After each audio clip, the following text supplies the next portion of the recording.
Hello, my name is Christopher Franklin, and today we're going to be going over a design pattern implementation for a very simple scenario for SIR 315 Assignment 5. I selected Scenario 3. What that entails is an online shop selling products that we can put in a shopping cart. It needs to be able to support promotions and coupons that adjust the prices. It needs to handle sales tax. It needs to be able to handle new products being added to the system, and we need to also ensure that customers are able to sign up or continue as a guest while using the shopping cart. Today we're going to go over several things. First, we're going to start with a design pattern. As you see on screen, the core module includes the register, which is the primary UI for the system. The shopping cart is going to be a collection, handles the internal implementation of the collection of cart items that will be present at any given time. A cart item is basically a collection of product and quantity. It also has a reference to the shopping cart. The cart item will implement the cart observer interface. This is what will allow our observer pattern to be used. The observer pattern is a design pattern which uses listeners and subjects. Listeners are subscribed to a subject, and when a subject has an update, in this case the subject is the register, and the event will be applying discounts, that will trigger a notification of all cart observers. So each cart item will be able to update its cost as applicable based on new discounts. So that's the observer pattern in a nutshell, and that's how we're using it. Sales tax is just an enumeration, and it's going to be used to ensure we're charging customers extra so they can pay their states. Separate modules we have that I'll just briefly go over. We have discounts. This is an interface, and coupons will implement discounts, and the coupons, you can have any number of them and they can be applied. Up here we have products. Product is an interface. It also has a product base, which is an abstract class, which handles some logic for unique identifiers and ID, which will be required for some of our business logic. I extracted that as an abstract class so that you can add additional products very easily without having to implement the same get ID method in every single class. Here is just two very diverse examples. We have NVIDIA products and dairy products. And finally up here, we can see the interface for the account. The customer account is the only one implemented at the moment, and it'll be able to log in, and when logged in, that'll be tracking the register. As you can see, we use interfaces for all our modules, which allows for very loose coupling and will help our program be more extensible in the future. The actual program is divided up in the same way that the UML diagram was. Here we have the register class, which contains one shopping cart. It also contains, since it's the subject, a list of observers and an account that can be logged in by a customer as needed.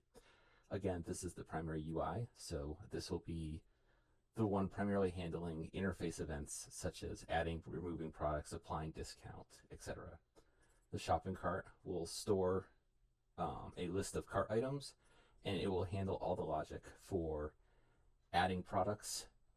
As you can see here, we ensure that if a cart item already exists in the list that has the product that's being added, we just increment the quantity as opposed to creating an entirely new item, which is what's happening here.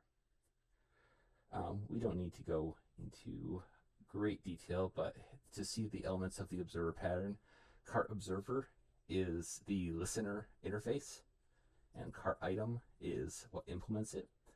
Cart item, when it implements this, when it's called, it calls the update method. The update method looks at the cart and it will grab any discounts and apply them. So finally, we're going to go over a quick demonstration of how this works. In main, we have a number of test cases that I will very briefly go through. Excuse me. So first and foremost, we get here, we're going to go over to the console and we're going to continue. As you can see, the user is signed in as guest, which is the default since no one has logged in at this point. Next, we're going to add one GPU, which is actually going to happen after this one. So initially we showed the cart contents and it was empty, and now we added a GPU and we showed the cart contents again and we see the GPU is present. We can also see there are no discounts, subtotal, tax, and final bill. Adding a second GPU works as you would expect. Now we're going to start adding a new product. The new product is protein milk. We're going to add 5 of them. Now we're going to apply a discount with a 10% discount, which was added,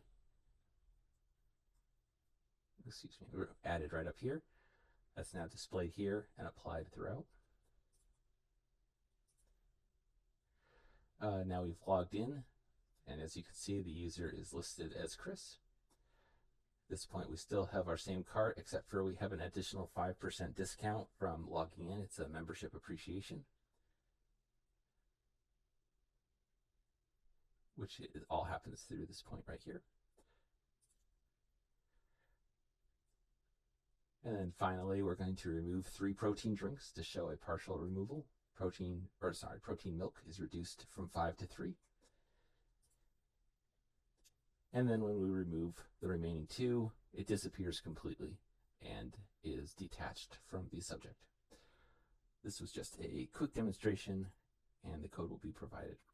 Overall, there's a lot of benefits and trade-offs to using an observer pattern. One of the primary benefits is it allows decoupling of elements. In this case, we're using the cart observer as an interface as the only link between the shopping cart and the products, which are also an interface. This allows additional products to be added. We can work and add products without actually needing to adjust the core logic or even care about how the core logic works. As long as we meet this interface and ensure that products are implementing this, then they will be good to go and be handled completely properly. As far as trade-offs go, there is a lot of back and forth communication. For example, when register notifies observers, we are calling code for every single observer, which if the shopping cart is large, there could be a lot of them. So this could end up being a performance concern if you implement this for something like Amazon. That might get out of hand pretty quickly.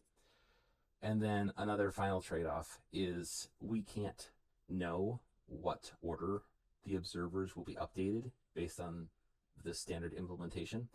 So you need to make sure that the logic is sound no matter what order it's updated in. That wraps up my quick demonstration. Thank you very much for listening, and have a wonderful day.